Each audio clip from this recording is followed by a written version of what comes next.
Well, hey everyone, welcome back to Kitchen Table TCG. Hope you're having yourself a fantastic day. We have brand new information about the Flesh and Blood Classic Battles Rhinar vs. Dorinthea that just released today. This is from PhD, one of the distributors, on their articles, and it's public, it's all on their articles thing. But we're going to talk about it a little bit. I have talked about this product a lot in podcasts and conversation pieces over the last couple weeks, so you can hear my takes on it previously, but now we have actual information. So this is the Classic Battles Rhinar vs. Dorinthea. Looks like the product looks to be very similar to the dual deck thing that Magic the Gathering did. I don't think I have any dual decks here. It was one of my favorite products for Magic the Gathering. I loved playing. It was a cheap entry point into playing the game. I think those cost like $25-$30 at, they're at the Walmarts, all the places. That's actually one of my first things I bought ever. I had some free cards given to me, and the first things I bought was a dual deck. Anyway, designed to welcome new players to the world of Flesh and Blood. This includes two 40-card decks ready to play out of the box, cold foil hero and weapon cards. There's a lot of conversation on, is this cold foil hero going to be the same ones used in the WTR event? And thank goodness it is not. We have Dorinthea Quicksilver Prodigy, and I'm sure a lot of people will talk about the gameplay of this.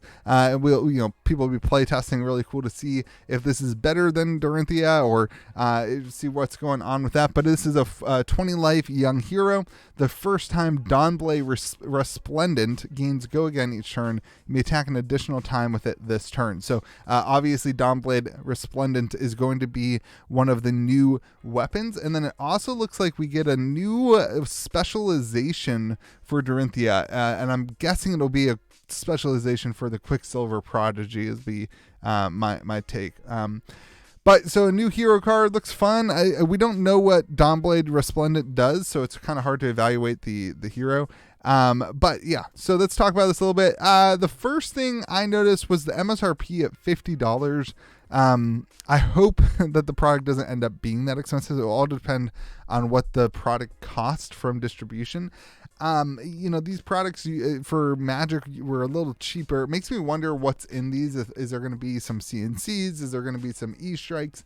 What's going to be in these decks? But $50 for like a learn to play, it's a good step, I guess. If they keep the IRA decks in stock, if they keep doing that, this could be a good first thing. I think I would have liked to see this at like $39.90 or like $35, something like that. I know prices have gone up, and the packaging is expensive, but $50 is a little bit more expensive than I anticipated.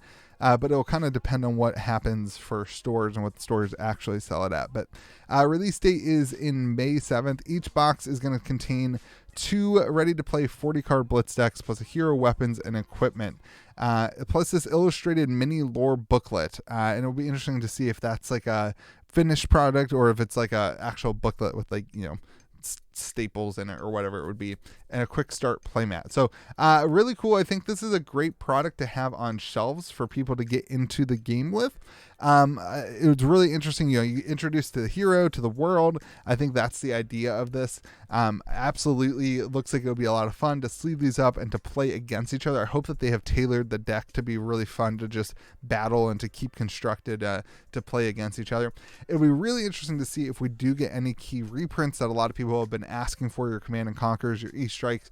It would make a lot of sense for Dorinthea to get the E-strike and Rhinar to get the Command and Conquer. A lot of that kind of stuff would make some interesting things. It would add a lot of value, put a lot of pressure on those singles. It would be interesting to see if that happens. I'm glad that they did the cold foils differently. I know a lot of people were worried about that. I myself was very worried about that. I'm glad that they did it differently and that it is a different hero, a unique experience. I like that they have some cards that might be specific to that hero as well. The playmat's good. It's a great ready to play outside of the box thing. The price tag is the only thing I was a little concerned about. I wish that this was a little bit cheaper. So my next kind of conversation point is I think that we're going to see a lot of people thought that we would see more of these in this release. And so this was releasing May 27th. Let me pull up what we saw from FABTCG on their release schedule here. Kind of interesting to look at what could be coming. So we know Classic Battles is May 27th. Interesting that this doesn't just say classic battles, Rhinar versus Dorinthea. So it's going to be really interesting to see if from distribution these come in a case that is all Rhinar versus Dorinthea, or if we see an increased number of them. If we see, maybe we see the other 2 heroes from WTR, maybe we see all 8 heroes from ARC and WTR. That could be something that we do see. Or if these kind of question mark products are going to be future classic battles, and if this is like a series that's going to come out once or twice, 2 or 3 times a year, where we get different classic battles that kind of highlight the battles between these 2 individual heroes. I think that could be really cool. It could be interesting. It could create a collector's piece for people who want to complete their collection of the classic battles. Could provide some cool lore to the gameplay, and it could provide some conversation points. The negative side of releasing it like that is then you don't have them on the shelf all the time. You can't pick your hero. You can't pick your dual deck. I don't remember how Magic did the dual decks, how many there were when they came out. But the benefit of having all of them out at the same time would be that you can pick the hero that you want, or the one that looks the most interesting as a new player. The kind of drawback of that is then you have less releases, you have less kind of interaction with distribution and interaction with stores getting new and unique products. So there's definitely a pro and con to both sides. My guess is that this is a new product that we will see kind of regularly scattered in as a supplemental product every now and then. And that's some of these product releases that are coming up in the question marks. We know there's a standalone booster set coming out in June. We know one of these is like a Christmas type product, so fit in the bill here on some of the other ones. I think there also might be another supplemental set here in one of the months. So lots of cute conversation to have. I'm sure we will see an official post at some point from FABTCG, which is not up yet. But that's the classic constructed battles. Let me know what you think of it in the comment section below. Let me know if you're excited about it. If if you think there should be reprints in it, like Command & Conquer and E-Strike, or whatever you think. I'm very curious to hear your thoughts. Mine. I think this is a great intro product for new players. It's a little bit higher price than I would have liked it to be for an intro product for a new player. But maybe you split it with your friend. You pay $25 each. You each get a deck. Hopefully there's some reprints in there that add some value to what you purchase. It'll be interesting to see, and it's hard to evaluate the cost right now.